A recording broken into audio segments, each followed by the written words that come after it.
that those of you who are familiar with it, you can just jump forward, because now I need to stop and devote a few minutes of time as to how my system works, so that the people that are new to it can get a basis, and then later on go and do some more research. So I'm going to state a methodology here. I'm trying to get that hair down out of the mustache. I'm going to state a methodology here, and you can find that this methodology has been repeated in interviews I've been giving since 2000. I think maybe the first time I was on Coast to Coast, I even went into it. The methods that I'm going to describe are my own devising. I've been doing this since 1993. There's a lot of interviews, especially a lot of audio interviews that are out there, in which I go into a lot greater detail than I'm able to at the moment. But I'm going to give you an overview as to how my system works, so that you'll feel comfortable enough to proceed with the rest of the information, and then you can go and do the research to validate it all later. When you do that research, you can start off by going and doing a hunt on Google or someplace for like Webbot forum, and go and jump to that. If you're absolutely new to this, maybe you want to get some easy entry into it, you can go look up JSNIP4 on YouTube. He's got JSNIP and the numeral 4. He's got a YouTube channel, and he's been doing summaries and has been following my work for years, and takes the time to point out where it's been effective. So now the methods.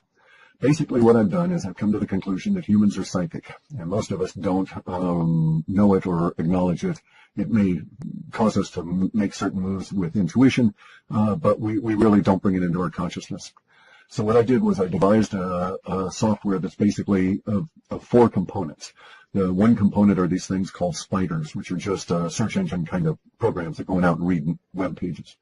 And that just goes out and looks for data, and I tell the spiders what to look for. The second component is the processing that weeds out all the data that we don't want, because it brings back vast quantities of stuff that's just not useful for us. And the third part is the lexicon. The lexicon is a dictionary of words in many different languages, but it has no definitions, which is why it's really called a lexicon and not a dictionary. And what it is attached to each of the words are values that are represented by numbers that go to how that word is perceived by the native speakers of that word in its emotional context. So see, basically what I'm looking for are emotional changes that show up in language. And it was always my understanding that I worked from since 1993 that these emotional changes were as a result of our psychic or intuition leaking out. And so what I've done is make a giant intuition sweeper. The way Google sweeps the internet and comes up with places for you to go and look at to respond to general or specific queries, what I did was to come up with a giant search engine that looks for distilled bits of intuition that end up on the internet in the form of language changes. So now, it's all done linguistically. The fourth component here, we have a database of some considerable size that runs in a language called SQL, and I'm able to do some very extensive data mining on this. And then at the other end of it, I do personal interpretation. So let me explain how that works. The data sets might bring back a collective psychic intuition. Okay, so let's choose as an example something I do not do. As a rule, I don't involve myself in personalities like celebrities, tabloid kind of things. I'm interested in a deeper level of discovery from this. So as a rule, I don't even look at and we throw out personalities and stuff.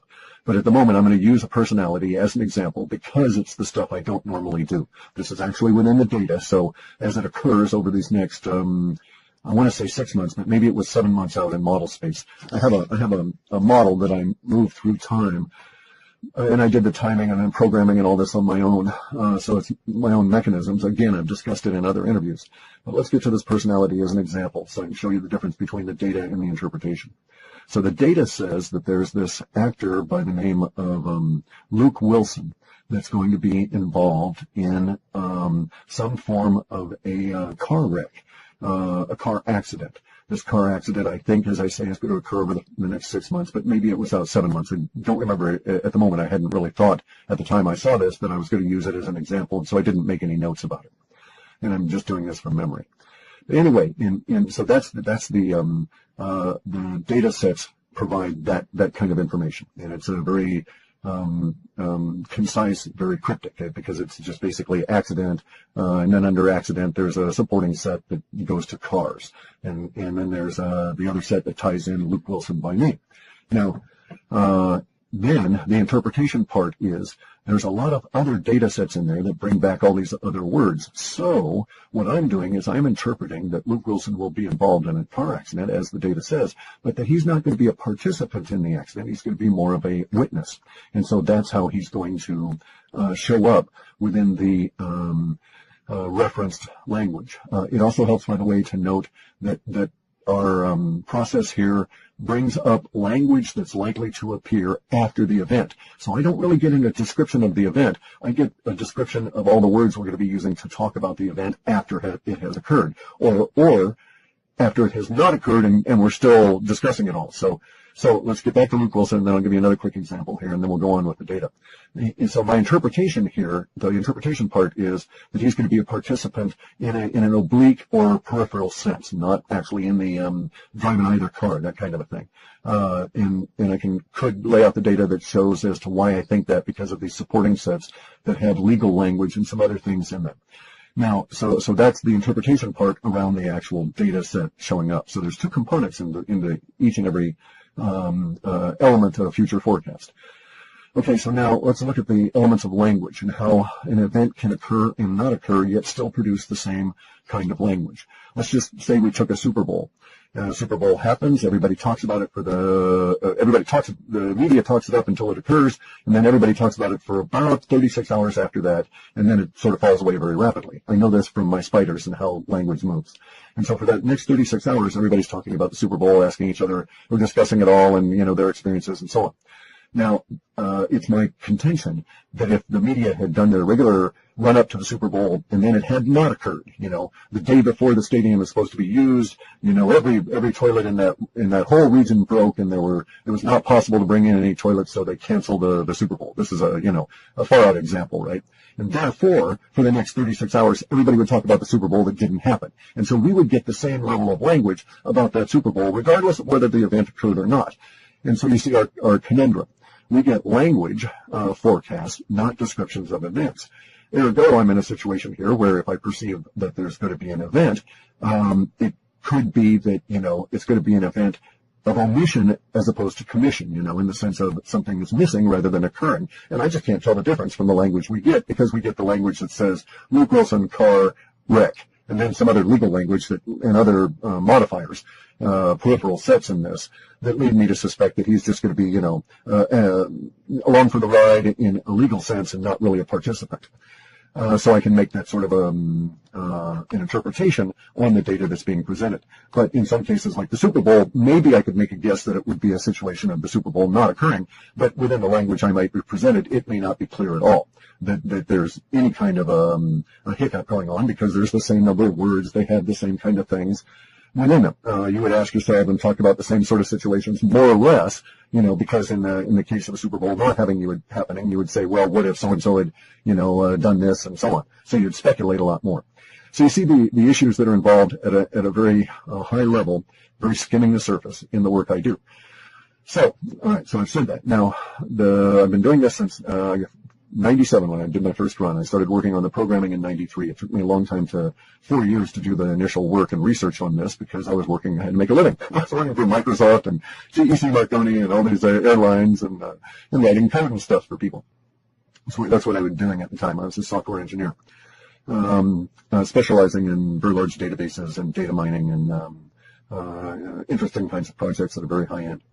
I program in a number of languages. My core language is C. I do some assembler. I like C a lot. C++. I don't need the overhead. I do encapsulation. And I like Prolog. Prolog is a self-compiling artificial intelligence language, but I hate using the word AI because everybody thinks of smart, self-aware computers, which I contend cannot happen. Anyway, though. There you go. See, there was a divergence. We shouldn't have gone there. So now let's get into the situation that really brings me to doing the video.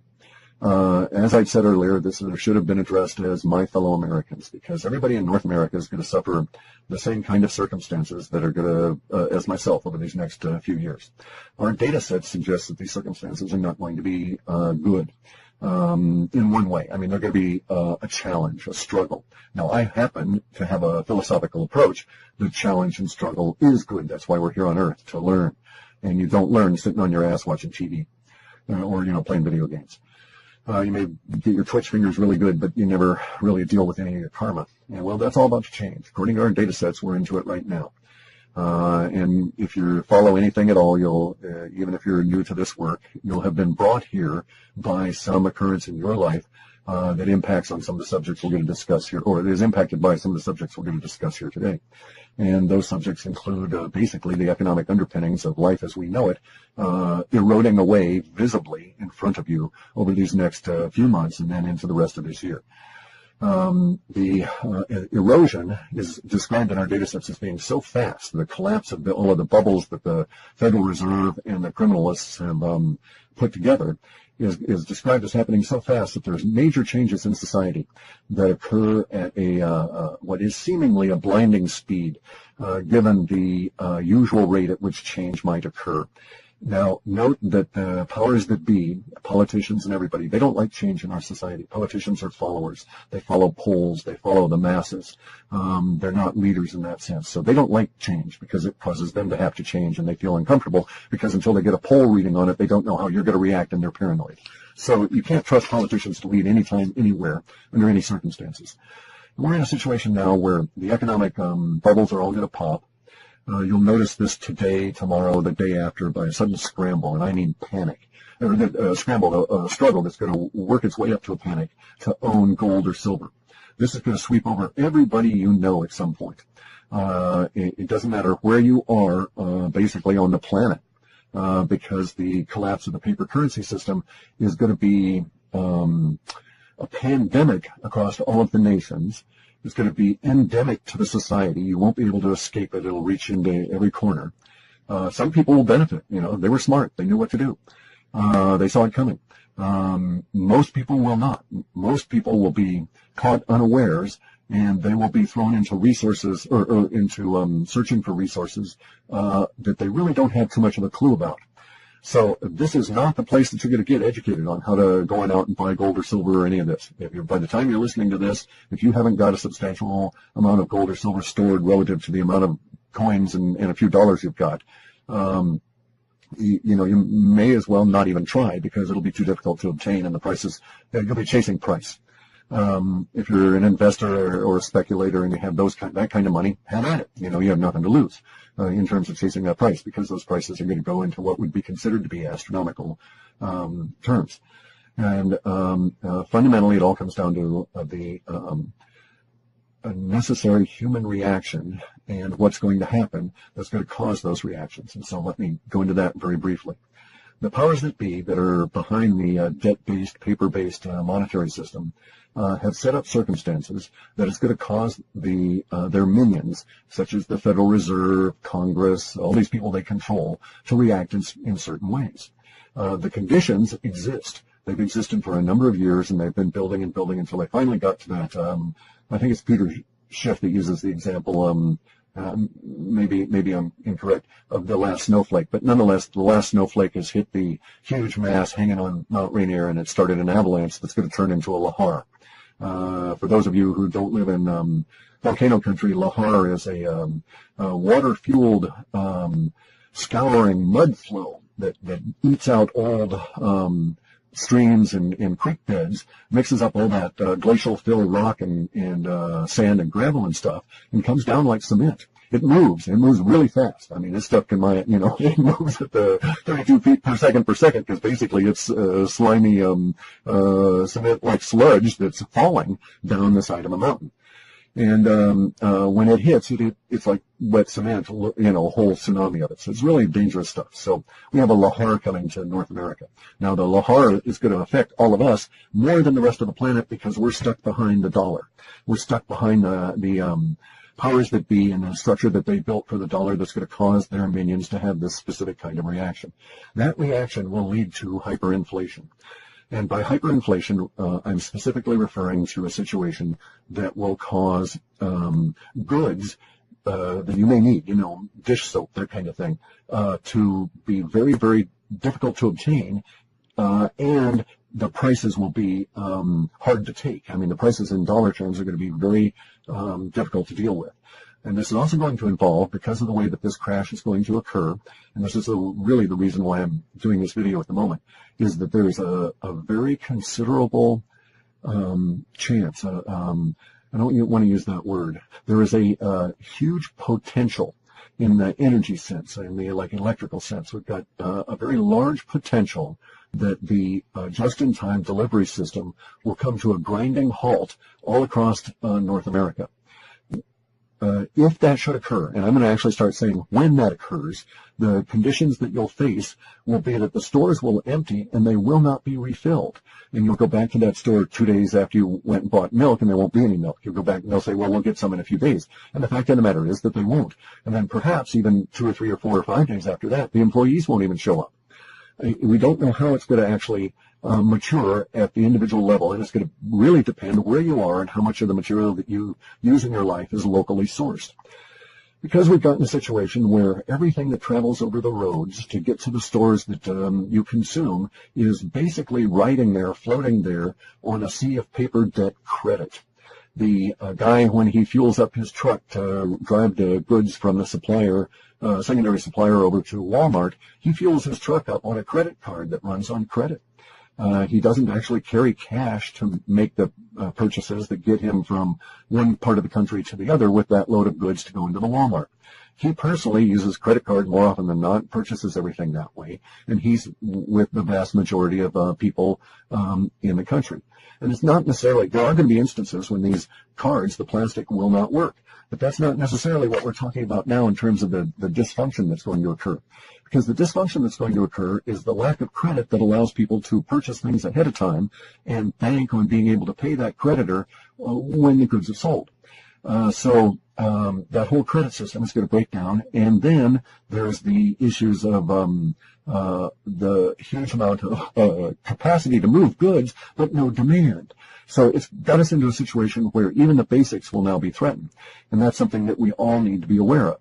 I'm not saying that you should panic. I'm not saying to run on out and try and stock up on canned goods. I don't know that that's the solution. It's going to depend on where you're at as to how bad it might get for you at an individual level.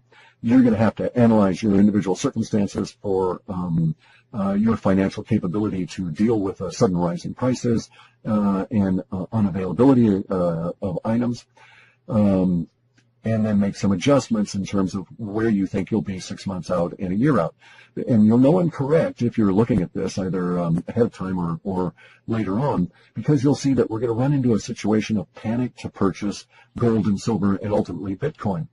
Gold and silver is going to produce, that panic will be visible. You'll be able to see videos, and it'll even hit mainstream media, of people queuing up all around the planet to purchase gold and silver, and a lot of people behaving badly in mobs when they're not able to get some because the store will have to ration it because they won't have anywhere near the amount that the demand is going to seek. So prices will rise. Prices will rise fast. Prices will rise continuously. Prices may jump up and down the way that prices usually do. But for the gold and silver, we're going to get into a situation that's going to be, in my lifetime, absolutely unique. And I'm an old bastard. And so that uniqueness is going to be a situation that my data suggests will occur in March and April, in which people will want to buy gold and there will be none offered.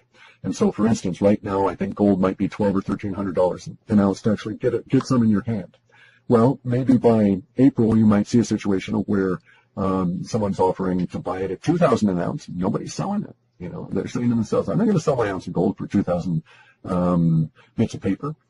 And so they might say, well, we'll offer you 5,000 bits of them paper, or who knows? We just don't know where it's going to go, because the course of the no offer is going to totally destroy the artificial suppression that's occurred that I know for a fact has been in place at least since the year 2000 and has likely been there since the 70s.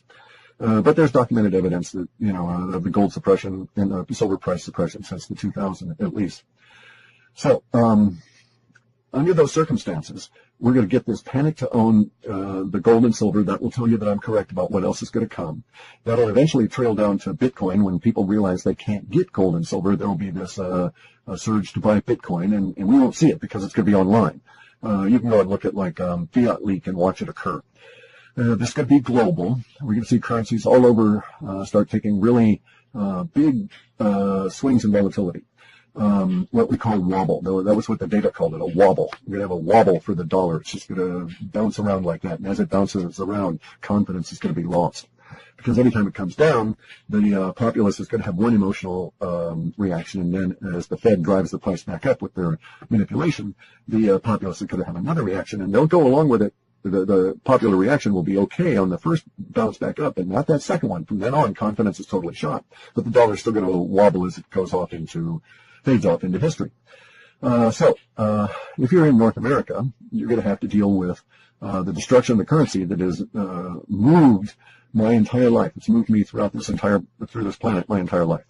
And it's going to be gone, effectively gone, especially as purchasing capacity dries up, because the response of the minions will be to hyperinflate. They don't have any other tools. They don't know anything else to do. They're really, really, really dumb. All these people at the top, they're just clever criminals, and there's a criminal system you live under, and that's why these really stupid people are running everything. And I cannot tell you how absolutely stupid these people are. But the system has got us locked in at an individual basis. That's going to change. The system is actually coming apart at the seams. Now, as this occurs, let me check my notes here.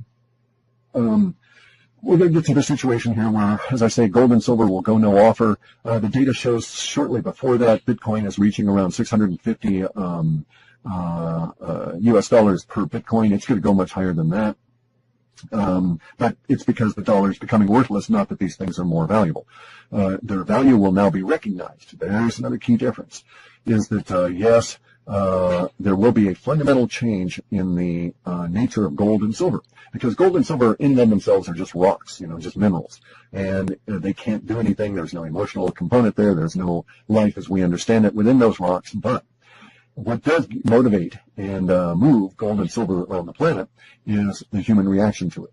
And that is to say, the perception that humans have for value in these rocks will change very radically as the perception that and faith that they used to put into paper now shifts to something a little bit more solid and substantial. And so everybody will want these rocks and will give up on paper. And as I say, a little joking, rock, paper, scissors is a game, okay? In real life, rock wins every time. Now, we've been surrounded by paper, just metaphorically. Rock's been surrounded by paper for a long time. Now that paper is just burning off. Okay, so let's set us up for the projections for the rest of this year, and then get on to the hopefully the end of this video. All right, so we have a situation where we're going to have panic to own gold and silver, long lines, people behaving badly. We're going to get to the point where the just-in-time distribution system, and I'm talking specifically North America here. I don't have time in this video to devote to data sets outside of that parameter. We have a just-in-time delivery system crumbling. We have stores shuttering, people going home because they don't have any employment. We'll have all of this ATMs and other problems as the electronics give us a bit of an issue. And then we're going to have weather problems that are going to be quite severe this year.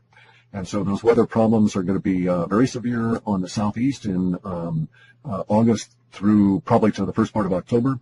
And they're going to be very severe on the west coast from our abnormally warm spring all the way through an abnormally warm summer. Now, there's one caveat to this that I've got to put in place before I continue. And we don't have anything in the data to suggest that this will occur, but there is a small level of potential that it might. If the dollar system crumbles rapidly enough, the geoengineering, the weather modifications that you see every day if you look up and look at the sky and see the planes spraying those white trails around that everybody calls chemtrails, if the dollar fails fast enough, that'll stop, and it'll stop very rapidly. There is a suggestion in the data from years ago that did have some potential even years ago. So we do have some small growth in that area now within our model space, and it could happen that way. And so that may be an exacerbating component to this, is either the ratcheting back of the weather modification because nobody can afford the price of kerosene to put into the jets to fly them back and forth, or it may be that the chemtrail program collapses very rapidly. Now, regardless of that, or without regard to that, the data set is growing there around a very hot, abnormally so, basically a big pool of heat that captures the west coast and sits around the west coast of the U.S., all the way from Baja well up into southeast Alaska. And it's a heat that's going to be crushing at points later in summer. Well, again, we'll know I'm correct if we have this very abnormally warm early spring, and it just doesn't fade the way that it usually does around here. If that's the case, then we'll get into this situation where we're going to have the problems from the heat, and we'll know months in advance. Now, it could be that they're able to maintain the chemtrailing up to a certain point, and then the chemtrailing suddenly collapses, and then we get into the heat very rapidly. I just have no way of telling how it's going to manifest. So if we have if we don't have this abnormally hot or warm spring on the west coast, then it's just regularly warm, and we have lots of chemtrails, then bear in mind this forecast still has a lot of potential to come true as long as the underlying economic destruction is ongoing. Because at some point they won't be able to afford to put the fly ash slurry into the air, and that's going to stop the chemtrails, and then the heat's just going to very rapidly escalate. And when that occurs, a number of effects are going to occur within the social order and within the environment, as may be expected. And we're all going to have to deal with these. So I'm not trying to pimp my report or anything like that. We're all going to live through this. And my reports, my accuracy level is better than chance. I figure I'm at least 50% of all of the predictions either come out accurately and on time, or accurately and off time. So chance would have it be about 20 to 24%. So under the circumstances, you're going to have to decide how you're going to deal with a situation where we have a heat wave on the west coast that may extend inland some considerable distance and into the southwest that might cause severe problems for your environment, especially at a time when electricity may not be all that reliable. See, all this stuff's going to hit us all at once. The broken credit system is going to destroy the just-in-time delivery system, which includes fuels for power plants, which produce electricity to produce the electricity you need to keep the air conditioning on. And at the same time, we're going to have it's going to be exceptionally hot, and you're going to have to rely more on that air conditioning and or whatever cooling you've got. And you're going to find it's difficult to get around because a lot of the infrastructure around you is starting to basically react to an overly heated sun, and you're just sort of not really prepared to deal with it because you've been kept in sort of a little geoengineering cocoon for the last few years that may rapidly disappear.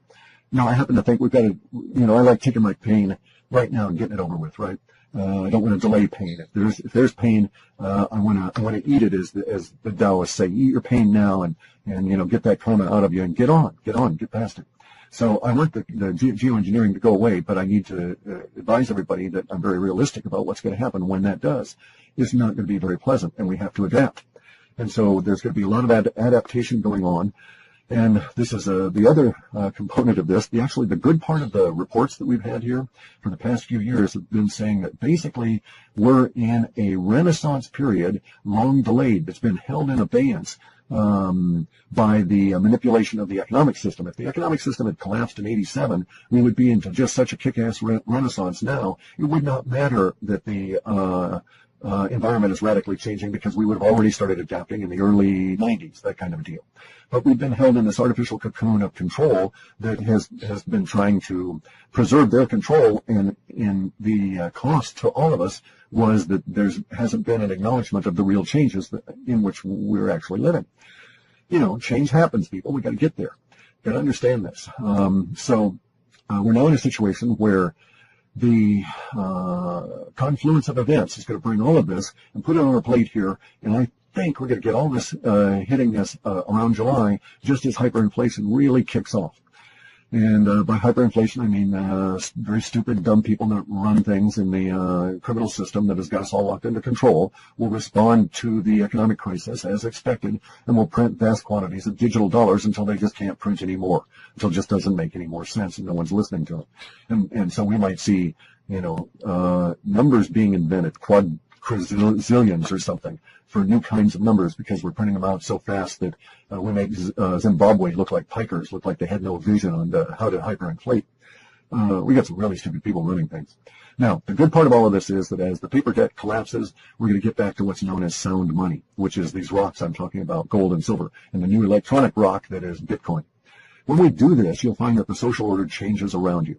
And it is because there's a new ethos, because you can't fuck people over in gold and silver deals and live to walk around, right? I mean, it's like you got to get real with things. The people with the paper money system have done everything they can to put layers and layers and layers and layers of minions between themselves and any justice at all.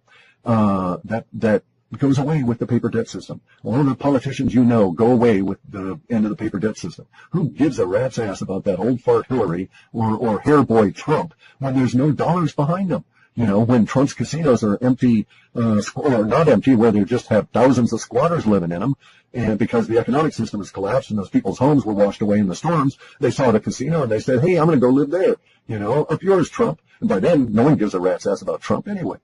You know, that's the kind of world we're going to be getting into. It may actually come to the point where the, quote, federal government does not have the money to front an election. It will come to the point, and we'll start seeing that within our data shows us anyway, it will come to the point by August that we'll recognize that the moral bankruptcy as well as the physical or actual economic bankruptcy of the two major parties. So hooray, the political oligarchy and dictatorship that we've lived under, it's gone. It's dying in 2016.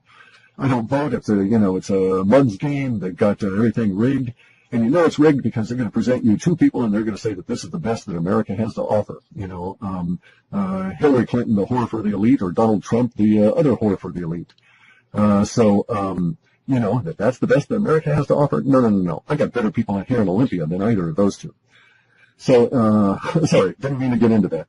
Anyway, so here's where it's at, guys. It's going to be really harsh for us this year, and something you have to pay attention to now, if you've got any inclination at all, is gardening when it counts. I think there's even a book by that name, like Gardening When You Have to Depend on It, or Gardening When It Counts. And that's where we're at now. That's why I'm bringing this up, because food's going to be an issue. It's not going to be a question of, you know, how much you're going to pay for that tomato. It's going to be a question of, do you have that tomato out of season? Probably not. Not if you're not figuring a way of growing it next year. You know, so that's the route it's going to go. You're going to learn a whole lot about food because it's going to be a very key issue as we go forward. We live in a hugely resource-rich environment that's been kept from us by the paper debt system. And we now have to learn to explore that hugely rich environment around us in really creative ways because the paper debt system is coming down. Without that, you've got to figure ways to make yourself an asset to the universe, because otherwise you're a liability to everybody. And in a harsh world like that, liabilities go quick. And you don't want to be in that group that goes quick. So, hang on a second. Green's moving here. So you need to figure ways to be self-reliant, to take responsibility, to take personal responsibility for your interaction with others, to recognize that you're going into what we can now call a sound money situation, where you get paid for as you produce in the universe. You know, if you offer value, you will find that universe rewards you. Unlike the paper debt system, where if you don't offer value, universe and you're a criminal, universe has rewarded you. Well, that system's gone. You know, universe is tired of that. We've learned what we could from it. Now it's time to get rid of it. In any event, so gardening when it counts, get to it, get creative. It doesn't matter to me if you live in the middle of a highly urbanized environment, as long as you've got electricity. And you can figure actually that some things in some areas, electricity will just keep going. Other areas not. It's just going to be, you know, depending on the luck and where you live and how many people are in there and how scared the government is of electricity riots and this kind of thing, right? And so you may not get an electrical bill. You may get to the point where who is it, like Con Ed? I don't know if that still exists in the Northeast, but you may not get a bill from your electric utility for years once this stuff starts happening. And they may still keep the power on simply because the government is too afraid, those people in power are too afraid to turn it off or to allow the natural course of events to have that power company shut down. And so there will be some things that will, by nature in some areas, a lot of it driven by fear, become de facto public institutions in a serious way. So if you've got electricity, talk to your local pot growers. Figure out how to grow things indoors under lights. Especially good as long as they're spraying the chemtrails. You don't really want that aluminum and the barium and the strontium and the other crap they're putting up there down on your food anyway. That's why I've got a grow dome, so we don't in a dome, a geodesic dome with plastic over it, so we don't get all the chemtrails, because they put tons of the stuff in the air here because it blows east where they want it to go. So anyway, gardening when it counts, be creative. You can grow tons of food in small spaces. You'd be really amazed. If you get into things like biointensive, go look up biointensive. You can find that you can grow a full year's diet in 1,100 square feet per person. Even smaller if you're doing it indoors under high energy conditions. More continuous, better crops, etc. If you need hints, go to places like Permies, P-E-R-M-I-E-S. I think they're .org, Permies.org. It's permaculture. People there have been doing this stuff for years. They can guide you. It doesn't have to cost money. You can find most of the materials. We're in a resource-rich environment. Even in an urban area, you can find areas where you've got sunlight and all the conditions that you can then, or most of the conditions that would then allow you to do something, drape plastic over a balcony and you've got an instant greenhouse, that sort of thing. So it's going to come to that. Look to what happened to Cuba as your model, because that's going to be basically what's going to be happening to all of North America over these next few years. We're into the periods of struggle. It started this year, January 1. It started just if you paid attention to the stock market, it started there with very ominous sign, portents of the future, all of that. And so we're into the years of struggle. It's a decade. We'll be doing this for the next 10 years. The first 4 years are going to be really rough. That's when most of the people that are going to die from this will perish, is in those first 4 years. So if you make it through these next 4 years, the odds, so to speak, are increasingly in your favor. There are going to be a lot of people that are flourishing, that are going to flourish in this period of time because it's their nature. You may want to, latch on into their sphere of influence, because there's creative individuals out here that are going to respond in a very positive way and create whole new social movements and meanings, and in some cases, economic empires, because they'll know how to do things and will respond appropriately, and the universe will reward the fact that these guys have done that. It's going to be very difficult for everybody. Let me see the last on notes. Okay, so gardening when it counts. Weather's going to be a problem. Be prepared to do all of your gardening stuff indoors. It doesn't matter if you're east, west, north, or south. There will be some kind of a condition that will impact you in a negative fashion that indoor gardening may make more sense. In some areas, power, when it goes, it won't be coming back. It's just going to be, at least not in any meaningful fashion. So just be advised of that. There are going to be areas, according to our data, that lose power regionally, and then it's a struggle for years for them to get up to the point where they have reliable power again. I don't have any sure guidelines on where that might be, and I don't offer any suggestions to anybody on where they should go live, because that's personal karma. As I say, I can tell you, oh yeah, go live in Denver, Colorado, and you get there, and the second day you're hit by a truck and killed. It's entirely personal karma. So, don't ask me where universe wants you to live. Ask universe. And then if you're dependent on medicines, be advised that you should look into that. See if there are substitutes, see if you can stockpile. There will be shortages in some medicines for some period of time. Over the next 10 years, it's going to be a little bit spotty. Now, on the other side of that, there's good news in the data sets that say that the Renaissance is going to hit North America. We're going to really blossom. That once we get rid of this paper debt monster, the zombie octopus banks that are vampire squid things sucking our blood and life. Mixed metaphors all the helling on there. Once they're gone, the Renaissance really blooms here, and we come out stronger, in some ways much more cohesive, and in the end, North America, or not in the end, but over the next 10 years, will come to dominate and offer to the planet some things that don't exist now. A plethora of North American-based bioreactive agents in the forms of new medicines that will be developed here that basically couldn't have evolved, couldn't be built anywhere else simply because of the plants and mineral structures that have evolved here. That's going to happen. Also, data showing that we're going to get into new kinds of businesses that may include, George Jetson kind of cars, anti-gravity kind of floating around vehicles, which I personally would like. That'd be really cool. Actually, dozens of things are pointed in our data sets have been in reports for years, new electrics and this kind of stuff. So we'll get right down to it in terms of my report and stuff, because I'm going to wrap this up here. I offer these reports at $15. There's enough discussion on them in the Webbot forum that if you didn't want to spend the money, you could probably go there and ask people, and they could probably tell you certain things that are going on. We have to be relatively careful about encouraging the republication of our material, because it causes circuitous loops if our spiders pick up our own material, and it causes problems within the data, and I actually have to spend probably 18-20% of my time screening all that crap out. And it's a constant chore. So I don't really advise people to discuss that in that fashion. But if you can't afford the report, I'm certain you can go and learn what you need to from the people that are discussing it in places that we've got like cordoned off, like the Webbot forum and stuff. Now, note, I don't involve myself in that forum. I never go there. I don't run it.